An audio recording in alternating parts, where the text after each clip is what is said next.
Chapter 20. Wind whispering through her hair, Erin walks tall with her fingers intertwined with those of the often warned against love of her life. A lot of people crowd the sidewalks as they walk their way down their small town's even more minuscule business district. Moving in closer to Jeremy to narrowly avoid a rigid shoulder collision with a tall man she doesn't know. She finds her ear now resting upon his chest. Although both being tense from the revelation Jeremy brought on earlier in the day, his rapid heartbeat still soothes her in an odd way. As Erin keeps an eye on Jeremy on their pace forward, she notices his eyes dart between each person they pass quickly and with angst. Jeremy can feel every eye that engages him, and the judgment they pass on him as he and Erin make their way through the crowds. Pulling the hood already covering the majority of his head to cover the entirety of his face, Jeremy notices that hiding his eyes from the world would be what is best for the moment. Though his eyes may hide from the rest of the world, his ears are not quite as protected. Still being able to hear the whispers of those that pass still sting him deeply within his heart. Erin realizes now that a Friday afternoon is not the best time for she and Jeremy to walk through the only part of town with any entertainment value. As many people in the town at the moment do not feel as close to Jeremy as she does. They don't see him as guilty, but none of them see him as innocent. Looking forward, Erin sees their chance to escape the uncomfortable feeling of the crowd. A street sign in the next block reads Elm, which is the street which contains the building she calls home for the time being. Jeremy seems to have noticed this too, as when she pulls his arm in the direction to turn the corner, there was not even a slight resistance from him. After clearing a great space between them and the crowd of others, Jeremy stops walking for only a second, causing alarm to Erin. Turning to Erin and without clearing away his hood to expose his eyes, he speaks for the first time in hours. "Thank you," is all he says before gripping more firmly to her hand and moving forward. Erin doesn't respond in words, but again finds herself moving in tighter and holding him in her arms.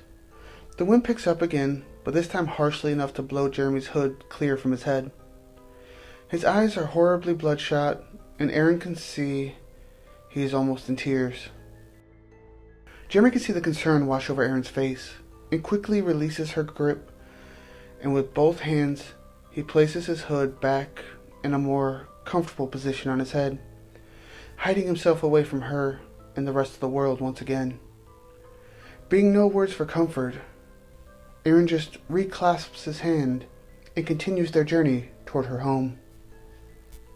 This is a quiet street, but then again, so are most in their town.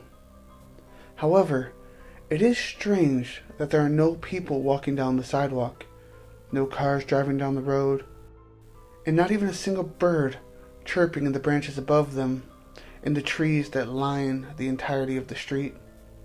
There is a single car parked down the quiet, lonely street.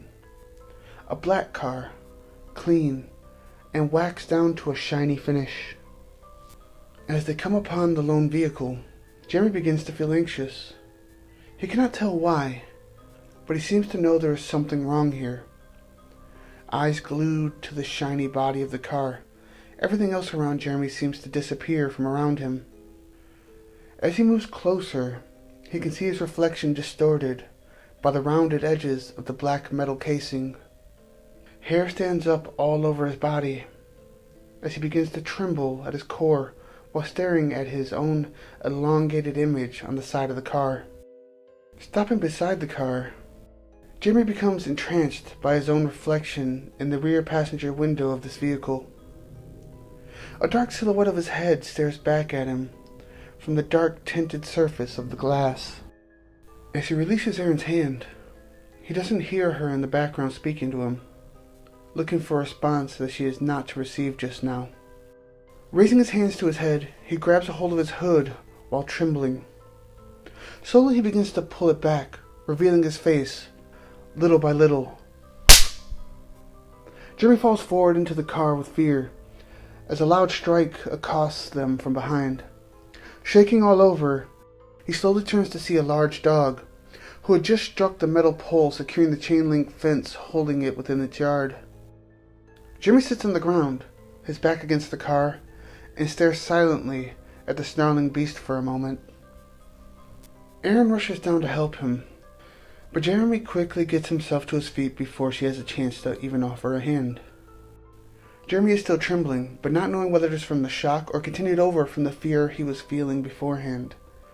His hood lying flat against his back, he turns to look at his reflection again in the window. It's normal, just his regular reflection staring back at him from the darkness of the window. I'm sorry, Erin says as she rushes up to the fence. Reaching over the fence, she begins pointing out toward the house behind the dog. Go, Sparkles, she yells out. Get on the porch, she continues. She turns at Jeremy with an apologetic smile as the huge monster of a dog slowly steps toward said porch, looking back and growling the whole time. Sparkles? Jeremy asks as he dusts himself off and straightens out his clothes. Yeah, Erin responds. The Robertsons are watching one of their relatives' pets for them while they are on vacation. As Sparkles steps up the stairs of the porch at the front of a large, dirty white house that looks as if it may fall apart any moment, Jeremy and Erin begin to walk away from the yard.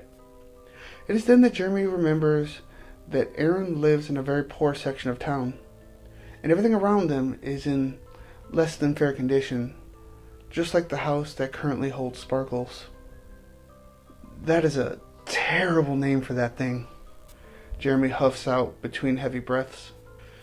Erin dusts off the back of Jeremy's pants while trying not to crack a smile over the situation. I don't get it. She begins while brushing dirt and dust from the lower back of his sweatshirt from where he had hit the ground. She's normally so cool to everyone, as she finds a small tear in the shoulder section of his sweater.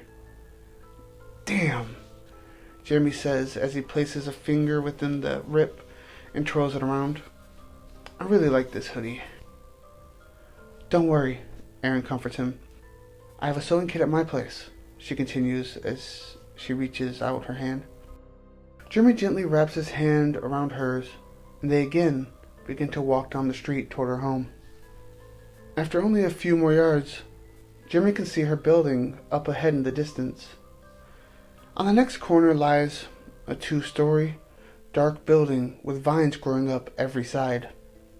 Jeremy hasn't been here in such a long time. He forgets how eerie the vines reaching up for her window on the second floor look. Feeling a tug on his hand, he realizes how excited Erin is to have him over again. She begins to double time, and Jeremy rushes himself to keep pace with her. Nearly running now, they reach the cusp of the entrance to her building. Jeremy stops and begins to back up slowly. Knowing that Erin's mother has never really cared much for him, and that now, with the events going on, he feels she is not going to want him in or anywhere near her apartment. A small smile on Erin's face grows larger as she follows him away from the steps leading up to the entrance. It's okay, she reassures him. My mother isn't here and won't be for quite a while. Grabbing a hold of Jeremy's wrist, she pulls him up the stairs. They pass the first door, which opens to the first floor apartments, and instead make their way to the door at the far end of the porch. Wrestling with her keys, Erin curses while trying to get the door unlocked. After finally getting the door open, Jeremy follows Erin up a narrow, very dimly lit stairway. The creaking from each step sends chills rolling up Jeremy's spine. Holding on to the broken railing along the right side of the wall, he continues just behind Erin on the way up. At the end of the stairwell, they stand in a horribly lit hallway that holds 2 doors sitting on opposing sides of one another. Jeremy follows right behind Erin as she leads him to the door to the left side, about halfway down the hall. His eyes fixate on the spaces of missing wallpaper and the cracks that line the walls. The two of them crowd the door as Erin again wrestles around with her keys. Why can't the same key open both doors? She mumbles to herself as she finally unlocks the door. After turning the knob, she gently pushes on the door, and they see only nothingness beyond the threshold. Slowly, and a little reluctantly, Jeremy follows Erin into the darkness. Thank you for listening. If you're enjoying the story and how it's going, please subscribe so you can get every chapter as it comes through. Discuss in the comments, plot threads, and where you think the story's going. Share with anybody you think might find it interesting. Until then, I'll see you next video.